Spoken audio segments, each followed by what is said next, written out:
How's it going, everybody? My name is ZBilbs, and today I'm going to be doing a ranking that I have not seen many other YouTubers do, and that is going to be ranking all of the title tracks from Iron Maiden.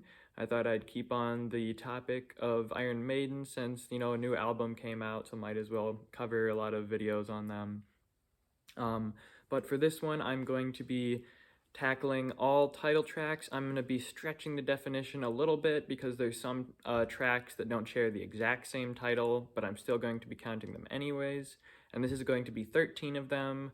All albums except for 4 have a title track, and those 4 are Peace of Mind, X Factor, and Virtual 11, and A Matter of Life and Death. So without further ado, let's just jump into the top 13. So starting off as my least favorite title track is the OG Iron Maiden. Now, it's no secret that I'm not the biggest fan of the classic Paul Di'Anno era. There's definitely some songs that I like from that era, but this is definitely not one of them. It really, I've heard some comparisons that, Iron Maiden, their early stuff was kind of inspired by punk. And while they have denied it, this is definitely one of those songs that feels very much punk. Um, it's definitely really disappointing to be, a song named after the first album and also named after the name of the band, and to be generally a pretty mediocre song. I don't think it's bad. I don't think any of the title tracks they have are bad, but this one's just kind of boring. There's no interesting lyrics. I think it's talking about the actual Iron Maiden, medieval torture device, but it doesn't really sound like a song that fits with talking about a medieval torture device. It's very sort of upbeat and, as I said, kind of punk. It's just all around, it's just not great. But moving on to number 12, ahead of Iron Maiden by a bit, we've got Killers. This is a song that a lot of people think is absolutely classic. And while I think the song is alright, it's just definitely outclassed by a song that I think has a similar vibe but is just so much more fun, and that is Murders in the Rue Morgue. Killers feels like it has a very similar tone to Murders in the Rue Morgue, but unlike Murders in the Rue Morgue, it just has no solid, interesting chorus. There's definitely some interesting guitar in there, but there's just nothing in there that really just catches me and makes me, really like jive with it. That, Murders in the Rue Morgue has. All in all, I just listened to this song and I'm like, yeah, that was all right, but I don't think I would ever listen to it again.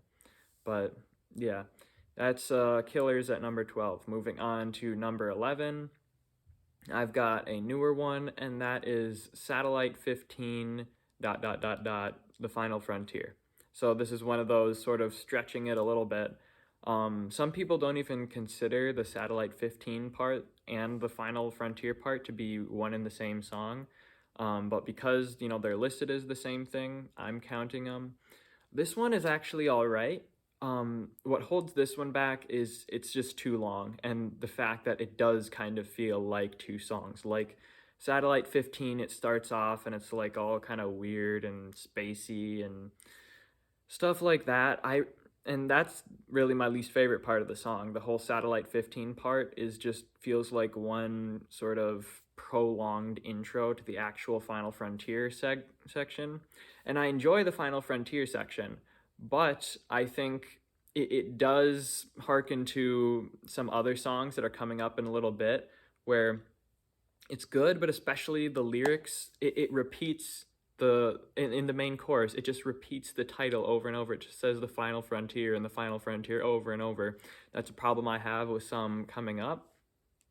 So overall, a fun song, but definitely a song that's, I would say, half solid, and then also just too long overall.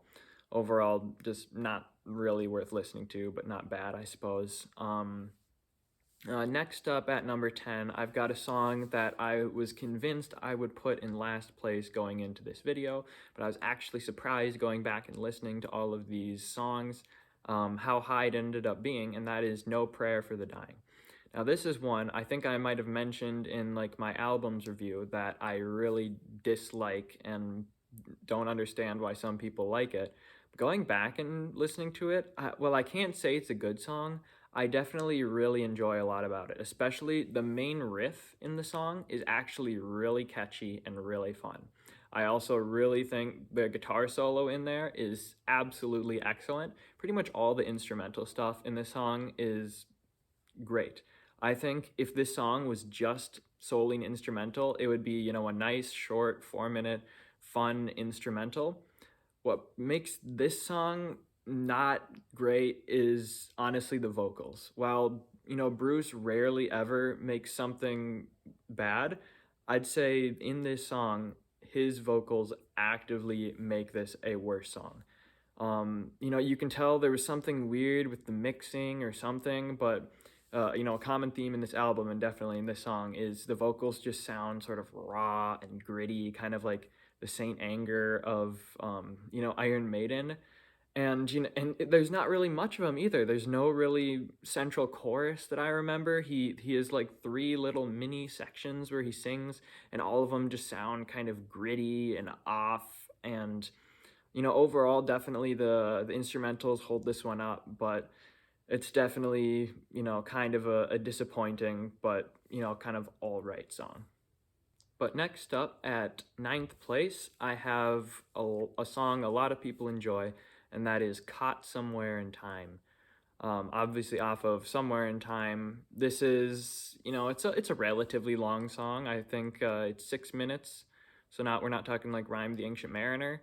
But that's probably my two biggest detractors off of this is even though it's not incredibly long, it kind of feels like they could have shaved off a minute or two in here, and it could have been a really concise, compact, like 4 or 5 minute song.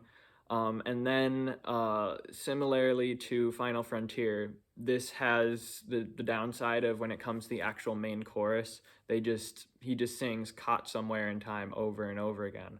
It's kind of a common Iron Maiden thing that I don't love, and I think it definitely works in certain songs, but this isn't really a song where I enjoy it that much.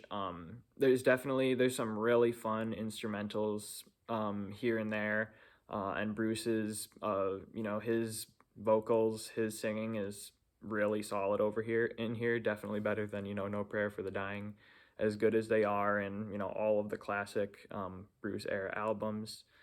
But it's really when it comes to it, it's a song that I enjoy, but I don't really come back to it all that much because of the aforementioned reasons. But definitely a solid song overall. Moving on into number 8, ahead of Caught Somewhere in Time just by a bit, is Brave New World. This is a song where it's similar to Caught Somewhere in Time when it comes to its issues. It's a little too long. It's a little bit too bloated. The chorus, comes down to just repeating the same, the title over and over again. But this one, I just think it's a little more fun. While Caught Somewhere in Time might be a little bit more varied and a little bit deeper in the instrumentals, I just like this one better. I just think it sounds better. It sounds a little bit more fun. That's really the gist of it. But that really kind of completes all of the songs. So 8 and down are all the ones where it's like, yeah, it's all right, but I don't think I would come back to it much. Everything 7 and up, I think, are absolutely classic Iron Maiden songs, and it was really hard doing these next 7 because they're all so good and some of my favorites. Starting off at number 7, probably my most controversial pick on here, and that is Powerslave. So Powerslave is a lot of people's favorites, or a lot of people's like top 5 or something like that. I think it's, a very fun, very good song, but it actually was a song that I didn't much care for the first few times that I listened to it. I don't know. There's just something about it. I just maybe like the wavery sound in Bruce's voice when he sings the main chorus. It's definitely got some pretty iconic, fun riffs in there. And I did come around to really enjoying this one. But I don't know, there's just something about this song that really doesn't do it for me. It's very good, but it's not quite as re-listenable as other songs. I think, the main chorus just doesn't quite grab me as much as other songs on here. Um, and I don't know, overall, I just definitely like others a little bit more. Kind of like this next song at number 6, I have got the newest one, and that is Senjutsu. Now, it might be heresy to be putting Senjutsu higher than Powerslave and whatnot, but I think this is a really solid song. It is a great way to open the album, and it sounds just really different and really unique from pretty much any Iron Maiden stuff. I love the drums in there. I like the, kind of almost tribal, exotic feel to it. I like how it's like a war anthem, and it works really well setting the stage and the tone for the rest of the album. It's definitely not one of my favorite on the album, but all around, I think it just feels really new, really exciting, really fun, and definitely a song that I will come back, and I have come back and re-listened to multiple times, and I still think it's just a really fun, solid listen. Moving on into number 5, I have got another absolute classic, and that is Seventh Son of a Seventh Son. Oh man, these top 5 are really, really hard to put because all 5 of these are in my top 20 favorite Iron Maiden songs. Like this one is one of the most classic, awesome, epic ballads of Iron Maiden. It's got one of the, awesome Iron Maiden stuff where halfway through it, they stop and do like a little mini monologue, kind of like Rhyme of the Ancient Mariner. And that's absolutely awesome. Obviously great guitar work, great solos, really interesting. It, brings the whole story of the actual Seventh Son that's sprinkled in throughout the album. This is like the big crowning achievement of that. Why this song isn't a little bit higher is the chorus for me is just not as fun, not as solid as other ones. Has the same problem as ones lower, where it is just repeating the title over and over again. And I do, obviously pretty much every song says the title in the chorus, but when they're just saying the chorus for the title, when it's seventh son of a seventh son, seventh son of a seventh son, and I actually really like this chorus. I think it does it better than other ones, but it's just not quite as interesting as other songs. Um, and but still really, really good song. But moving on to number 4, I have got a lot of people's favorite, similarly with Powerslave, and that is Number of the Beast. This is an absolutely classic song. This is, fantastic. Pretty much everybody who knows Maiden knows Number of the Beast. And surprisingly, actually, Number of the Beast is probably only like my third or fourth favorite off of the actual album Number of the Beast, where a lot of people it's their favorite. I think this is just, a really awesome song, from the story of, seeing a ritual of sacrifice, resurrecting, the Antichrist or something like that. The main chorus is absolutely fun and iconic. It's not too long or overindulgent. It's just an absolutely classic, fun Iron Maiden song. I really have no problems or qualms with this song. I just like other ones a little bit more for, just complete personal preference. Like this next one, which is The Book of Souls. Now, this is another one that I didn't much care for the first time around, because there's a lot kind of more like this sing-songy, like super like powerful Bruce stuff, and it just I don't know, I just didn't really jive with that at that time. I thought it was just too much lyrics that I couldn't quite understand. And I don't know, but listening to it again and again afterwards, this song just gets better and better and better with every listen. This song is, it just feels like an absolute, just an anthem. It just so different. All like the powerful lyrics, they really spoke to me after a while. There's some absolutely, excellent guitar in there. Just excellent instrumental stuff in there. It just, it's long, but there's none of the song where I think that, something is overextended. every time I hear it, it's just so fun, so interesting, and yeah, Book of Souls, just an absolutely awesome song. But moving on to my number two spot, and at number two, I have got Dance of Death. Now, this one, I love this song. It kind of feels similar to Number of the Beast, at least in the whole like story of it, where there's this guy and he sees something that he's not supposed to. In this case, he actually gets wrapped up in the whole Dance of the Dead. But this one really, the actual like main riff of this song feels more different and more unique than pretty much anything else Maiden has. It's like super folky, almost like a pirate jig of sorts, and I absolutely love that main riff. That is what really gets me every time. It has, kind of the cliche classic Maiden thing of starting off slow and then building up throughout and then like ending it the same way it started. But I think this one does it probably better than a lot, if not all, other Maiden songs.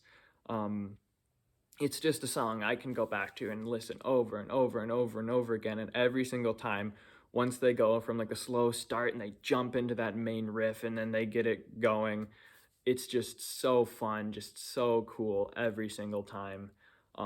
And it's only outclassed by my number one pick by a little bit, because my number one pick is probably in my top three Maiden songs of all time, and that is Fear of the Dark.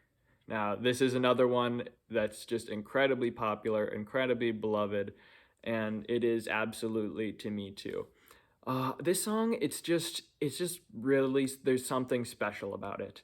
Everything, it has, the classic slow start, um, but just how it builds, and just the main lyrics are just so emotional, they're so powerful, the guitar and all the instrumentals just weave so well. It just feels like this um epic ballad.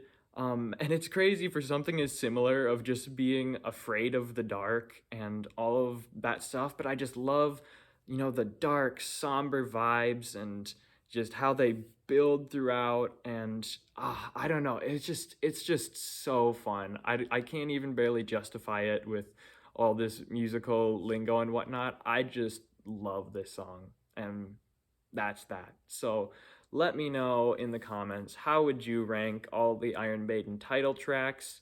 Let me know what kind of videos you want to see next. If you want me to rank other music stuff, band stuff, movies, games, I'm probably going to be doing a couple more Maiden videos in the future. So let me know what you'd like to see there. But that's all I got for you. I'll see you later.